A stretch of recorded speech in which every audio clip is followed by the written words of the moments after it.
The end game is to connect artificial intelligence to the human brain and the human senses so that our perceptions come direct. And this is not me sitting here pulling it out of the ether.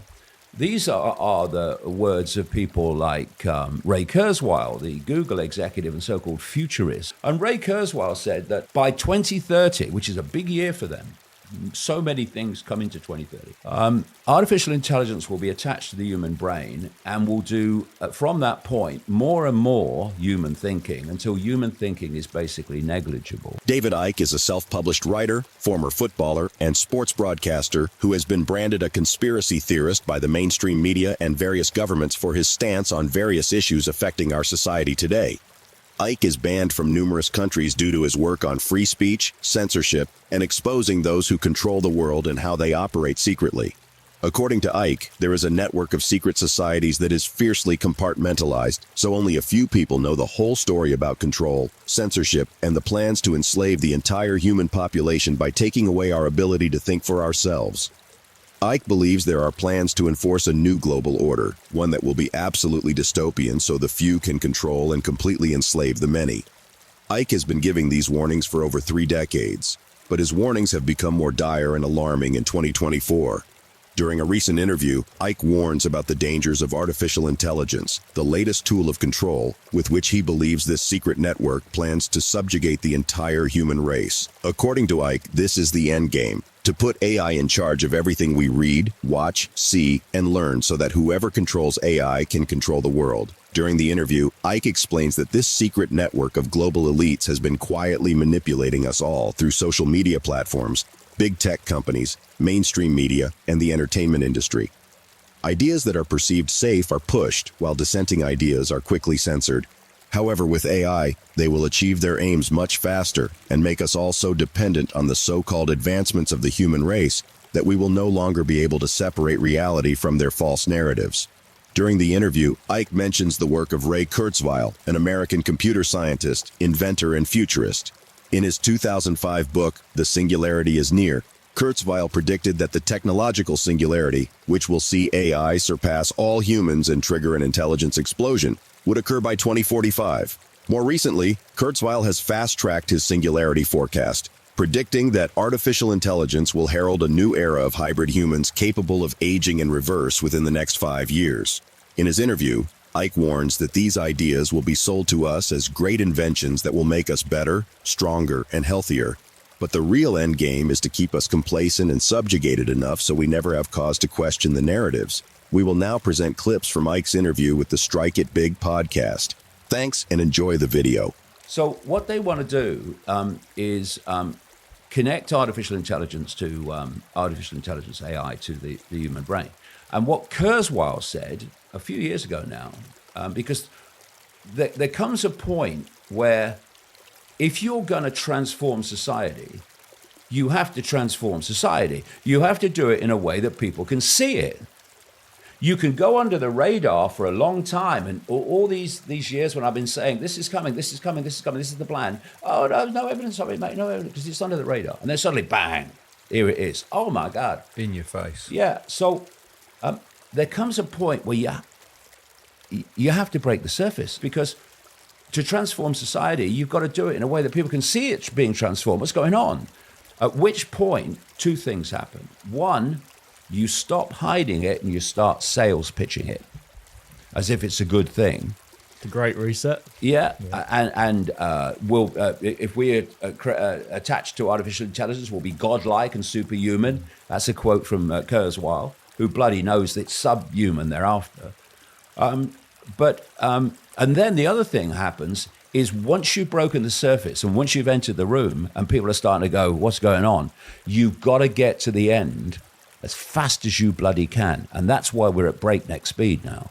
And that end game is to attach artificial intelligence to the human brain so that perceptions come direct, which means that other perceptions can't manifest because your perception's coming from artificial intelligence. It's thinking for you. And Ray Kurzweil said that by 2030, which is a big year for them, so many things come into 2030, Artificial intelligence will be attached to the human brain and will do, from that point, more and more human thinking until human thinking is basically negligible. You know, people like Musk are talking about, they're putting chips in bloody monkeys and all that stuff. I'll tell you about Musk. Musk's a front man. He's a out there sales pitcher. He's sales pitching electric cars. He's sales pitching Neuralink. He's sales pitching, we'll come to that, low orbit satellites beaming 5G at every, and 6G, 7G to come at every inch of the planet, which is all part of what I'm talking about. And he's a sales pitcher. So in so many ways, you remember those little rice-like microchips, or we're going to get microchipped, and thousands of people in microchip with those things in Sweden, for instance, so they can open doors, the lazy bastards, so you can't push it open. But actually a diversion. You've got to look for the diversions. All the time there's diversions. You're on the motorway, you're on the freeway, and you're heading towards, you hope the truth.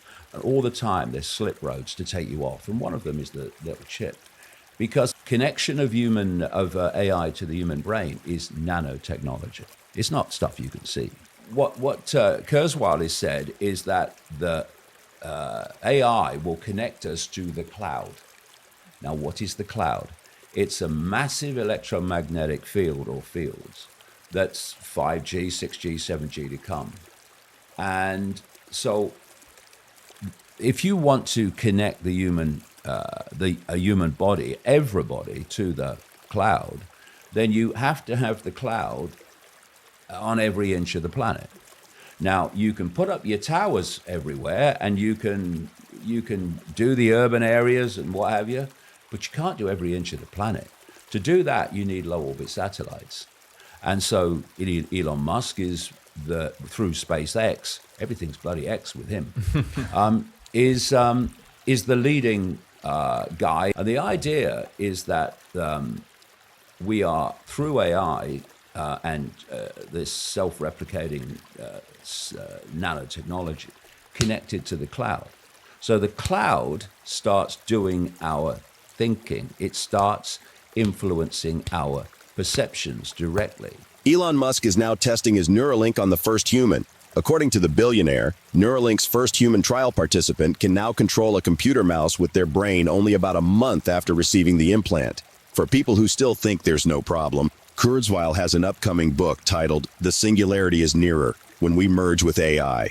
In the book, the Google AI prophet updates his previous predictions and elaborates on how AI can transform humans biologically. While speaking about the book on the most recent episode of the Joe Rogan Experience, Kurzweil said he believes AI would overtake human intelligence before the end of the decade. He said, "We are not quite there, but we will be there, and by 2029, it will match any person. I'm actually considered conservative. People think that it will happen next year or the year after." Reacting to Kurzweil's predictions on X, Elon Musk said, "AI will probably be smarter than any single human next year. By 2029, AI is probably smarter than all humans combined.